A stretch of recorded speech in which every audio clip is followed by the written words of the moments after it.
প্রকৃতির অপার সৌন্দর্য আর জীবিকার টানে বুক ভরা আশা নিয়ে সুন্দরবনে প্রবেশ করেছিলেন জেলেরা, কিন্তু সেই স্বপ্ন বিষাদে রূপ নেয় মাত্র 3 দিনের মাথায়।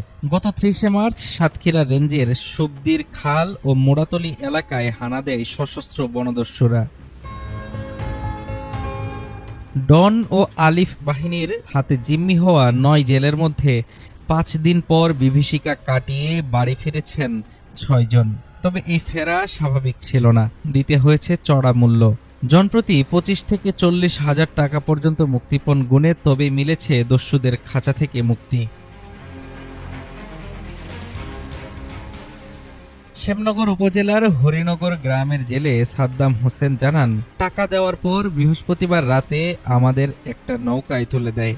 7টা দিন যে কি আতঙ্কে ছিলাম তা বোঝাতে পারবো না। এখনো আমাদের সাথে যাওয়া 3 জন ওদের কাছে জিম্মি আছে। ফিরে আসা জেলেরা জানান, এনামুল, হজরত ও কামাল শেখ নামের আরো 3 জেলে এখনো বনদস্যুদের হাতে জিম্মি। তাদের ভাগ্যে কি আছে তা নিয়ে দুশ্চিন্তায় দিন কাটছে স্বজনদের। এদিকে আইন শৃঙ্খলা রক্ষাকারী বাহিনীকে জানাতে জেলেদের এই অনীহার পেছনে কাজ করছে আবারও বনে ফেরার ঝুঁকি। শ্যামনগর থানার ভারপ্রাপ্ত কর্মকর্তা ওসি খালেদুর রহমান বলেন, জেলেরা অনেক সময় বিষয়গুলো গোপন করার চেষ্টা করে। জানাজানি হলে পরে আবার বনে গেলে বিপদে পড়ার ভয় পায় তারা। তবে আমরা খবর পাওয়ার পর থেকে এই বিষয়টি গুরুত্বের সাথে খতিয়ে দেখছি।